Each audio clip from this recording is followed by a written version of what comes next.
큰 풍랑에서 구원받음입니다. 사도 바울이 제3차, 1차, 2차, 3차에 걸쳐서 선교 여행을 마치고 성령의 인도를 따라서 예루살렘에 올라갑니다. 예루살렘에 올라갔는데 유대인들이 사도 바울을 죽이려고 합니다. 그래서 사도 바울은 가이사에게 호소를 합니다. 가이사의 재판을 받겠다라고 상소를 한 거죠. 그래서 이제 바울이 백부장에게 이제 붙여서 로마로 가는 배를 타게 됩니다. 근데 이 배가 가다가 큰 풍랑을 만나게 됩니다. 그래서 구원의 여망이 다 사라져버린, 이제 딱 죽을 지경에 빠졌을 때에 사도 바울이 하나님의 계시를 받아서 하나님의 말씀으로 그들을 위로해주고 소망을 얻게 해주고, 그래서 그들이 힘을 얻어서 어떤 섬에 그 배가 걸리게 되고, 하나님께서 말씀했듯이 한 사람도 빠짐없이 다 구원을 받게 됩니다. 우리도 이 세상을 살아가는 것이 마치 작은 배를 타고 항해하는 것과 같습니다. 우리가 이 세상을 살다 보면 큰 풍랑을 만나게 될 때도 있는데, 그때 우리는 이 본문의 말씀과 같이 하나님의 말씀에 위로받고 소망을 가지고 하나님의 구원을 받는 우리가 되어야 되겠습니다. 첫째는 큰 풍랑을 만난 원인입니다.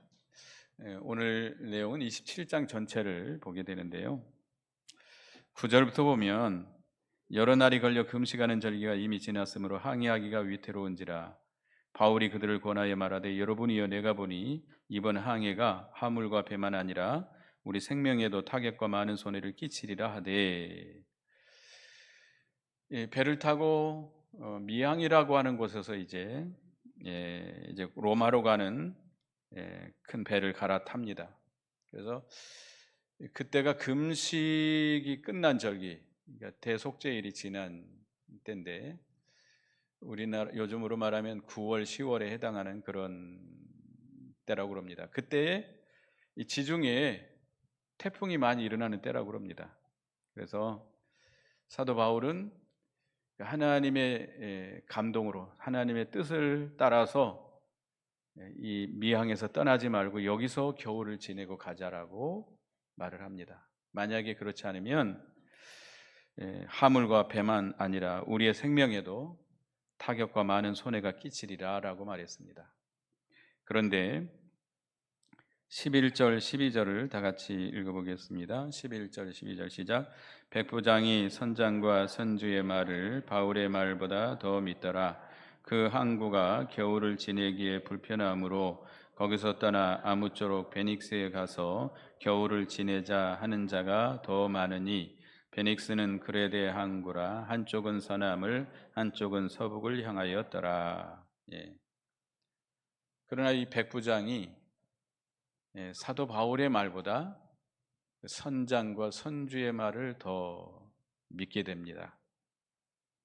하나님의 뜻을 따라서 말한 바울의 말을 무시하고 그 기술자들, 그 항해에 아주 그 유능한 자들이잖아요. 선장이나 선원들, 또 선주, 그 경험이 많고 기술이 있는 그들의 말을 더 믿고 그들의 말을 따라가게 됩니다. 그러나 그들은 앞으로 일어날 일들은 그들을 모릅니다. 한 치 앞도 모르는 것이 인생이라고 그러잖아요. 하나님은 모든 만사를 다 아시고 친히 주관하시는 하나님이기 때문에 모든 일을 우리가 하나님의 뜻을 따라서 우리가 해야 돼요. 우리가 앞에 일어날 무슨 일이 일어날지 우리는 알 수 없지만 하나님의 뜻대로 한다면 모든 것이 형통하고 안전할 것입니다. 사람들의 말, 경험 있는 사람들의 말, 기술자들의 말, 물론 세상에서도 전문가들이 있죠. 어떤 한 것의 전문가들이 있습니다. 또 경험이 있는 사람들도 있습니다. 물론 그들의 말을 다 무시하라는 것이 아닙니다. 그러나 하나님의 말씀보다도 그들의 말을 더 신뢰하고 따라가면 안 된다는 겁니다. 하나님의 뜻, 하나님의 말씀으로 가야 형통해요. 하나님이 함께 하시고 하나님께서 보호해 주시고 하나님께서 인도해 주십니다. 그래서 우리는 세상 사람들의 말보다 뭐를 더 중요시 여겨야 돼요? 하나님 말씀, 하나님의 뜻을 더 중요시 여기고 그걸 따라가야 돼요. 그리고 지금 이 미양이라고 항구는 조그마한 항구 도시예요. 그래서 거기서 겨울을 지낸다는 것은 그 많은 사람들이 매우 불편하게 됩니다. 숙박시설도 별로 없고 겨울을 지내기가 무척 어려워. 근데 베닉스라고 하는 곳은 거기 미양에서 좀 더 가면 베닉스가 나오는데 그곳은 큰 도시고 번영한 도시고 따뜻한 곳입니다.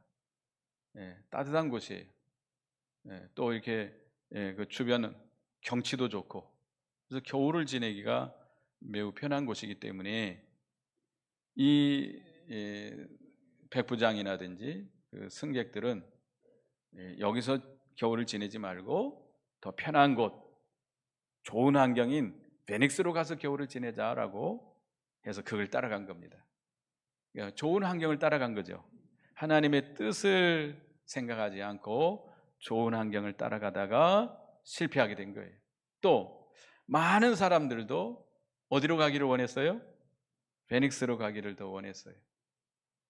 이 미항이라는 곳에 머물자고 하는 것은 바울의 의견, 바울이지만 하나님의 그 감동으로 하나님의 뜻을 따라서 바울이 그렇게 하자고 했던 것이고 대부분 많은 사람은 베닉스로 가자라고 하는 것이 다수의 의견입니다. 그러니까 하나님의 뜻보다는 이 대세, 다수의 의견을 따라감으로 인해서 실패하게 된 거죠. 진리는 다수에 있지 않습니다. 100사람 가운데 99명이 그렇게 의견을 내고 한 사람이 성경 말씀대로 하나님의 뜻대로 발언을 했다면 한 사람이 진리예요. 우리는 민주주의가 아닙니다. 민주주의가 아니에요. 우리는 모든 걸 하나님 중심으로 해야 되고 진리 중심으로 모든 걸 해야 됩니다. 진리를 따라가야지 다수를 따라가서는 안 돼요. 물론 진리 문제가 아니라면 다수의 의견을 존중하고 따라가야 되겠죠. 그러나 지금 하나님은 어디에 있으라는 거예요? 이 미항이라는 곳에 있어야 되는 거예요. 항의하지 말라는 거예요. 100사람이면 100사람 중에 100사람이 다 미항을 떠나서 베닉스로 가자 할지라도 그걸 따라가면 안 돼요. 그러니까 이 로마로 가는 이 배가 큰 풍랑을 만난 것은 그래서 결국 실패하게 된 것은 뭘 따라간 거예요? 사람의 말, 좋은 환경, 대세 세 가지입니다. 따라합시다. 사람의 말, 좋은 환경, 대세 이걸 따라가다가 결국 실패한 거예요. 물론 사람이기 때문에 진리 문제가 아니라면 우리가 뭐 모든 사람들의 말을 듣고 좋은 환경으로 가고 대세를 따라가야 되겠죠. 그러나 분명히 하나님의 사도 바울을 통해서 하나님의 지시가 있었어요. 우리는 하나님의 뜻을 따라서 가야 실패하지 않습니다. 그래서 결국 이들이 조금 가다가 처음에는 순풍을 만나서 잘 가는 줄 알았어요. 자기들의 뜻대로 잘 되는 줄 알았어요. 근데 조금 가다가 뭘 만났습니까? 유라굴라라고 하는 큰 광풍, 아마 태풍인 것 같아요. 태풍을 만나가지고 아주 뭐 정신없이 밀려갑니다. 태풍인데 지금이야 뭐 이 동력선이잖아요. 엔진이 있지만 옛날에는 엔진이 없잖아요. 돛을 달고 바람에 따라서 가는 배인데 그 배가 그렇게 크지도 않을 것이고 그냥 파도에 밀려서 그냥 밀려가는 거예요. 이리 밀리고 저리 밀리고. 그래서 배가 무거우면 침몰할 수 있으니까 배에 있는 짐을 다 버리게 됩니다. 276명이 실었던 그 자기들 짐도 다 버리고 그 배의 기구들도 다 버리고 조금이라도 더 가볍게 하기 위해서. 그러니까 이렇게 하나님의 뜻을 어기고 가다 보니 이렇게 큰 풍랑을 만나게 되고 다 잃어버리게 됩니다. 여러분들이 죽을 지경에 빠지면, 큰 환난을 만나면 금과 은이 구원해 주지 못합니다. 돈이 건져주지 못해요. 돈이 아무리 많아도 여러분을 그 죽음의 골짜기에서 건져낼 수 없습니다. 다 잃어버리게 돼요. 그래서 여기 보면 20절 보겠습니다. 20절 여러 날 동안에 해도 별도 보이지 아니하고 큰 풍랑이 그대로 있음에 구원의 여망마저 사라졌더라. 해도 달도 보이지 캄캄하게 그냥 계속 비가 오고 바람이 치고, 우리나라 태풍이 지나가면 뭐 며칠 내내 그냥 싹 지나가잖아요. 근데 아마 그렇지 않았던 것 같아요. 여기 14일 동안 풍랑이 일었으니까요. 얼마나 긴 세월 시간 동안 그 파도 속에서 얼마나 괴로움을 당했겠어요. 뭐가 다 사라졌어요?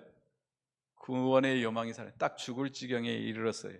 딱 죽게 생겼어요. 이제 죽음밖에 없어요. 이제 그때 사도 바울이 그 풍랑 중에 위로와 소망을 주게 됩니다. 사도 바울이 주기보다는 하나님께서 사도 바울을 통해서 말씀으로 그에게 위로를 주고 소망을 줍니다. 그래서 여기 21절을 보겠습니다. 여러 사람이 오래 먹지 못하였으며 바울이 가운데 서서 말하되 여러분이여 내 말을 듣고 그레데에서 떠나지 아니하여 이 타격과 손상을 면하였더라면 좋을 뻔하였느니라. 사도 바울이 그들을 꾸짖는 거예요. 너희가 하나님의 뜻을 따라 말한 내 말을 듣지 않고 떠났기 때문에 이런 풍랑을 만났고 많은 손해를 보지 않았느냐. 깨닫고 회개하라는 거죠. 회개하라는 거예요. 왜 하나님의 뜻을 거역하고 이렇게 와서 풍랑을 만났느냐. 그러니까 우리가 큰 풍랑을 만나서 죽일 지경에 빠졌을 때 우리는 누구를 원망해서는 안 됩니다. 또 자포자기해서도 안 됩니다. 이 모든 것이 무엇이 잘못돼서 이렇게 됐는지 찾아서 뭐 해야 돼요? 회개해야 돼요. 회개해야 돼요. 회개해야 돼요. 왜 하나님의 뜻을 거스리고 왔는가? 왜 사람의 말을, 하나님보다 사람의 말을 더 중요시 여기고 좋은 환경, 하나님의 뜻을 저버리고 좋은 환경을 찾아가고 또 다수의 의견을 따라서 옴으로 인해서 이런 이 큰 풍랑을 만나 실패했는데 그걸 회개하라는 거예요. 그리고 사도 바울이 하나님의 말씀으로 그들을 위로합니다. 22절 읽어보겠습니다. 시작. 내가 너희를 권하노니 이제는 안심하라. 너희 중 아무도 생명에는 아무런 손상이 없겠고 오직 배뿐이리라. 사도 바울이 하나님의 말씀으로 이제 너희는 안심하라. 지금도 계속 파도가 치고 있죠. 깜깜하죠. 비바람이 치죠. 그렇지만 사도 바울이 그 가운데 서서 그들에게 너희는 안심하라. 너희 중 아무도 생명에는 아무런 손상이 없고 오직 배뿐이니라. 너희는 생명엔 지장이 없을 것이다. 그래서 배와 물질만 이제 손해 볼 것이다. 이렇게 하나님의 말씀으로 그들을 위로합니다. 그다음에 23, 24절을 보겠습니다. 시작. 내가 속한 바 곧 내가 섬기는 하나님의 사자가 어젯밤에 내 곁에 서서 말하되 바울아 두려워하지 말라. 내가 가이사 앞에 서야 하겠고 또 하나님께서 너와 함께 항의하는 자를 내게 주셨다 하였으니. 예. 어젯밤에 하나님께서 하나님의 사자를 보내서 내게 이렇게 말씀했다. 두려워하지 말라. 네가 가이사 앞에 설 것이다. 사도 바울이 가이사 앞에 선다는 것은 이 배가 완전히 침몰한다는 겁니까? 안 한다는 겁니까? 침몰하더라도 살아남는다는 거죠. 살아남는다는 거예요. 그리고 이 항해하는 모든 사람들을 다 누구에게 준다? 사도 바울에게 다 주겠다고. 그러니까 이 276명인데요. 이 배 모든 사람이 이 37절에 보면 배에 있는 우리의 수는 모두 276명이더라. 276명의 생명을 누구에게 하나님께서 맡겼어요? 사도 바울에게 맡긴 거예요. 그러니까 사도 바울이 잘하면 이 사람들이 살아요. 사도 바울이 잘못하면 이 사람들 다 어떻게 돼요? 죽어요. 바울과 함께 죽게 돼 있습니다. 이 하나님의 말씀이에요. 만약에 사도 바울이 풍랑이 없을 때 이런 말을 했으면 사람들이 어떻게 생각했겠죠? 저는 미친놈이 아니야, 미친놈. 예? 아마 또 죄수니까, 죄수들과 함께 가고 있으니까 아마 때리고 핍박을 했을 거예요. 그런데 지금 14일 동안 아무것도 먹지도 못하고, 여러분들 배 타보셨어요? 저는 배를 지나치게 많이 타봤습니다. 저는 군대 가기 전까지 배를 거의 안 타봤어요. 군대 가가지고 백령도에 근무하면서 배를 타봤고, 또 제주도에 목회하면서 그 당시에는 이제 어려웠기 때문에 배를 타고 다녔습니다. 배를 타고 1년에 한 10번 왔다 갔다 했는데, 백령도 가는 배가 그 당시에는 10시간, 11시간 이렇게 갔어요. 지금처럼 큰 배가 아니고 작은 배였는데, 그 배를 타면 멀미가 얼마나 심한지요. 초죽음이 됩니다. 초죽음이 돼요. 그 10시간, 11시간 가는 동안에. 그래서 이 인천 앞바다에 딱 내리잖아요. 땅이 올라갔다 내려갔다 올라갔다 내려갔다. 땅에 와서도 멀미를 해요. 참 이상하더라고요. 그 정도로 심해요. 근데 하여튼 근데 14일 동안 그랬으니 얼마나 심해. 먹을 수 있어요? 못 먹어요. 먹으면 다 토해요. 그러니까 14일 동안 먹지도 못하고 이렇게 죽을 지경에 빠져 있는데, 사도 바울이 그때 이렇게 하나님의 말씀으로 위로하니까 그들이 위로를 받고 소망을 얻게 됩니다. 하나님의 빛이, 생명의 빛이 지금 죽을 사망의 골짜기에 그들이 딱 빠져 있어요. 이렇게 하지도 못하고 저렇게 하지 못하고 딱 죽게 됐는데, 하나님의 생명의 빛이 그들에게 비치게 됩니다. 이제 그들에게 구원에 대한 소망이 열리게 됐어요. 구원의 문이 열리게 됐어요. 하나님께서 그들에게 말씀으로 이렇게 위로해 줄 때에 그들이 하나님의 빛을 보게 됩니다. 그러니까 우리가 풍랑을 만나서 죽게 됐을 때 우리에게 소망의 빛, 생명의 빛을 비춰주는데, 그게 뭐예요? 하나님의 말씀이.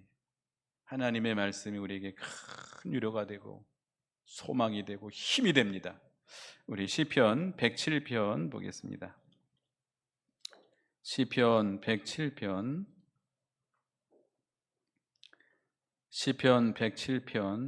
18절에서 20절까지 한번 보겠습니다.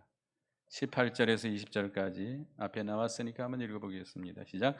그들은 그들의 모든 음식물을 싫어하게 되어 사망의 문에 이르렀더라.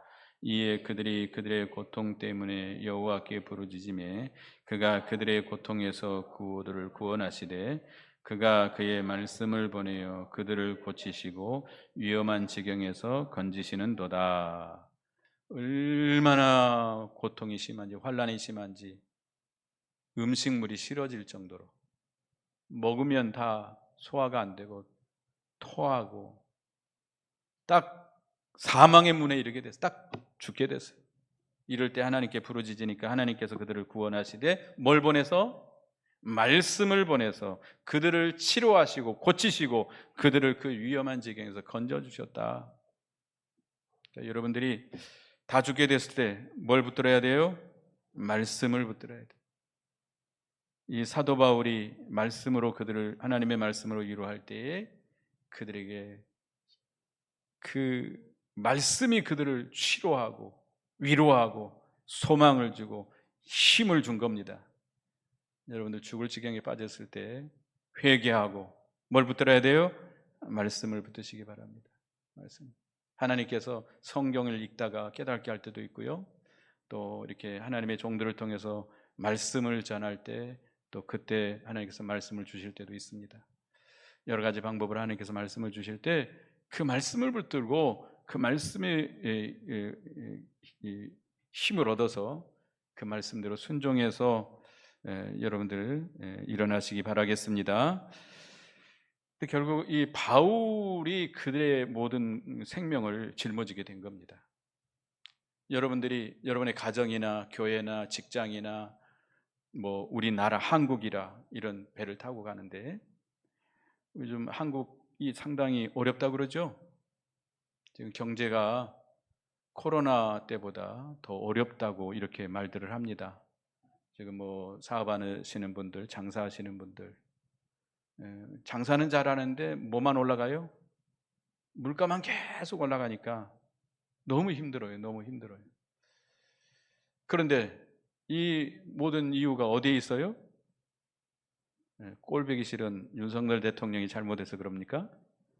그래요? 그렇지 않아요. 절대 그렇지 않아요. 누구 때문이에요? 우리 때문이죠. 우리 때문. 교회 때문입니다. 이 교회 성도들이 믿음을 지키지 않고 이 형식주의, 의식주의에 사로잡혀서 이렇게 하나님을 섬기고 있기 때문에 하나님이 진노하시는 거예요. 우리 교회가 정신 차리고 우리 예수 믿는 성도들이 정신 차리면 우리나라가 소망이 있습니다. 대통령이 정신 차리는 게 아니라 누가 정신 차려야 돼요? 내가 정신 차려야 돼. 내가. 윤석열 대통령 자꾸 욕하지 말고 누가 정신 차려요? 우리가 정신 차려야 됩니다. 우리가 회개하고 믿음에 바로 서면 한국이라고 하는 이 공동 운명체, 그 운명이 누구에게 달려 있어요? 우리에게 달려 있어요. 사무엘상 2장에 보면 우리는 땅의 기둥들이라 그래서 기둥들, 예수 믿는 믿음을 지키는 우리 성도들이 땅의 기둥이 무너지면 어떻게 되죠? 그 집이 무너지게 돼 있어요. 여러분은 여러분 가정의 기둥들이에요. 이 교회의 기둥들이요. 이 나라의 기둥들입니다. 사도 바울이 어떻게 하냐에 따라서 그들이 살고 죽느냐가 달려 있는 거예요. 그 다음에 이제 27절에서 44절까지는 풍랑 중에 구원의 길이 열렸다 그랬습니다. 여기 이제 그들이 14일 동안 막 풍랑에 밀려서 가는데, 그러니까 이 미항이라는 곳에서 마지막에 이제 이 멜리데라고 하는 섬에 그들이 도착하게 되는데요. 약 800km 정도 된다고 그래요. 그러니까 그들이 이제 일반 항해를 하면 편하게 하면 2, 3일 걸리는데 며칠 동안 걸려갔어요? 14일 동안 걸려서 그것도 고통 가운데 거기에 거의 도착하게 됩니다. 보니까 어느 섬에 이르는 것 같아요. 그래서 물을 재서 이제 거기에 들어가려고 하는데 사도 바울이 그들을 구원합니다. 여기 34절, 35절 같이 읽습니다. 본문 34, 35 시작. 음식 먹기를 권하니 이것이 너희의 구원을 위한 것이요 너희 중 머리카락 하나도 잃을 자가 없으리라 하고 떡을 가져다가 모든 사람 앞에서 하나님께 축사하고 떼어 먹기를 시작하며 36절 그들도 다 안심하고 받아 먹으니. 사도 바울이 그들에게 14일 동안 금식했는데 그들에게 떡을 먹기를 권합니다. 이제 빵이겠죠, 빵. 여러분들 굶은 다음에 바로 딱딱한 음식 먹을 수 있나요, 없나요? 먹으면 큰일 나요. 옛날에 그런 말 있죠. 6.25 전쟁 때 자기 아들이 전장터에서 돌아옵니다. 이제 굶었겠지요. 며칠간 굶어서 집에 왔는데 엄마가 그 아들 위한다고 떡을 쪄가지고 줍니다. 그 아들 어떻게 되죠? 그거 먹으면 죽어요. 먼저 죽을 끓여서 미음을 줘서 그 속을 좀 안정시킨 다음에 몇 끼를 그렇게 한 다음에 그 떡을 줘야지 그냥 떡 줬다가는 그 아들 죽입니다. 죽여요. 근데 여기서는 14일간 굶었지만 이 사도 바울이 어떻게 했어요? 하나님 앞에 축사하고 하나님 앞에 기도하고 떼어주니까 그들이 먹어도 탈이 나지 않은 겁니다. 그 떡을 먹어야만이 14일 동안 금식하고 이제 배가 이제 깨져 나가는데 이제 섬으로 헤엄을 쳐서 가야 됩니다. 근데 14일간 굶어서 헤엄을 칠 수 있을까요? 없어요. 이제 음식을 먹어서 힘을 길러야 돼요. 그래서 그 구원을 위해서 그들에게 음식을 권한 겁니다. 그런데 이런 일이 벌어집니다. 여기 사공들이 도망치려고 합니다. 여기 어디죠? 30절에 보면 사공들이 도망하고자 하여 이물에 닻을 내리고 내리는 채하고 거룻배를 바다에 내려놓거늘 바울이 백부장과 군인들에게 이르되 이 사람들이 배에 있지 아니하면 너희가 구원을 얻지 못하리라 하니 이에 군인들이 거룻줄을 끊어 떼어버리니라. 사공들이 이제 육지가 가까운 걸 알고 그 큰 배에는 그 구조선이 있습니다. 조그마한 배 구조선이 있는데 그걸 내리고 타고 도망치려고 그랬던 거예요. 그러니까 사도 바울이 그걸 알고 큰 소리로 외칩니다. 이 사람들이 배에 있지 아니하면 너희가 구원을 얻지 못하리라. 지금 태풍 가운데 있는데 그 작은 배 타고 가면 어떻게 되겠죠? 뒤집어져 그들도 죽어요. 그리고 이 큰 배를 지금 풍랑을 만나서 지금 난파하게 생겼는데 이 배를 조정할 수 있는 사람들은 그 사공들이에요. 근데 그 자기들만 살겠다고 이 276명은 죽든지 말든지 자기들만 살겠다고 도망치면 되겠습니까? 그렇게 되면 어떻게 되죠? 자기들도 죽고 그 많은 사람도 죽게 돼요. 참으로 이기적이죠. 근데 사람들이 이기적인 사람들이 있어요. 우리가 가정이나 교회나 기업체나 국가나 떠나지 않아야 될 사람들이 있습니다. 자리를 지켜야 돼요. 핍박이 와도 어려움이 와도 자리를 지켜야 나도 살고 다른 사람도 살릴 수 있어요. 근데 힘들고 어렵다고 자기 혼자 살자고 도망치면 어떻게 돼요? 자기도 망하고 거기도 망해. 다른 사람도 망해. 그 가정도, 그 직장도, 그 나라도. 우리가 같은 공동 운명체라고 하는 걸 생각하고 자기만 생각하지 말고 자기만 살려고 하지 말고 교회와 다른 여러 사람들을 생각해서 하나님의 뜻이 무엇인가 바로 찾아서 우리가 행해야 됩니다. 하나님의 뜻대로 하면 내가 거기 아무리 환난 풍파가 심하다 할지라도 죽을 증에 빠졌다 할지라도 하나님께 살게 해주십니다. 소망을 주십니다. 하나님이 건져주십니다. 하나님이 건져주지 않으면 아무리 자기가 살 길로 도망친다 해도 못 살아요. 망해요. 처음에는 살 것 같지만 망해요. 우리가 공동운명체라고 하는 것을 기억하고 도망쳐서는 안 되겠습니다. 그리고 결국은 그들이 다 배는 깨졌지만 사도 바울의 말대로 다 헤엄칠 줄 아는 사람들이 헤엄쳐서 나가고 헤엄치지 못하는 사람들은 배 물건들을 이렇게 의지해서 나가서 한 사람도 빠짐없이 다 구원을 받았습니다.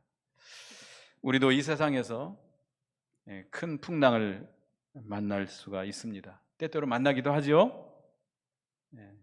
여러분은 평탄대로를 걸어왔습니까? 그렇지 않잖아요. 저도 뭐 오래 살지는 않았습니다만은 때로는 참 어려울 때도 있었어요.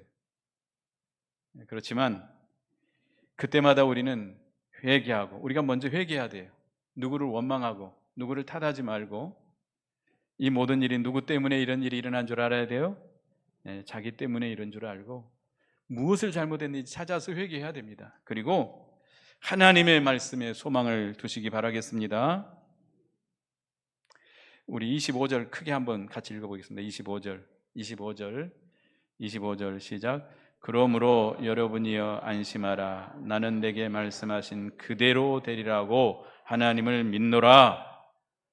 이런 믿음을 가지시기 바랍니다. 내게 말씀하신 그대로 되리라고 하나님을 믿습니다. 그 말씀을 믿고 말씀을 붙들고 말씀대로 순종해 가면 구원의 길이 열립니다. 구원의 길이 열려요. 그러니까 여러분도 사도 바울처럼 풍랑을 만나서 죽을 지경에 빠진 사람들에게 하나님의 말씀으로 구원의 길을 열어주는 여러분이 되시기 바라겠습니다. 하나님의 말씀이 아니면 구원받을 길이 없어요. 그래서 우리 가정이나 교회나 국가나 하나님의 말씀대로 운행해 간다면 하나님이 지켜주시고 하나님이 건져주십니다. 자기 혼자 살자고 도망치면 어떻게 돼요? 자기도 망하고 전체도 망해요. 그래서 우리의 소망과 살 길은 하나님의 말씀에 있는 줄 알고 하나님의 뜻대로 순종해서 어떤 풍랑이 만나도 구원받는 여러분이 되시기 바라겠습니다. 기도하겠습니다. 거룩하신 하나님 은혜 감사합니다. 오늘 큰 풍랑 중에 구원받은 이 말씀을 주신 하나님, 우리가 이 풍랑을 만나는 것은 하나님의 뜻보다 사람의 말을 더 소중히 여기고 그들의 말을 믿고 또 하나님의 뜻을 저버리고 좋은 환경을 바라보고 가고 또 다수의 의견을 따라가다가는 실패하고 큰 풍랑을 만나게 된다고 그랬습니다. 우리는 큰 풍랑을 만났을 때 우리가 잘못한 죄를 찾아서 회개하게 하시고 우리에게 주시는 하나님의 말씀을 붙들고 힘을 얻고 위로를 받고 구원의 소망이 열리는 저희가 되게 해 주시옵소서.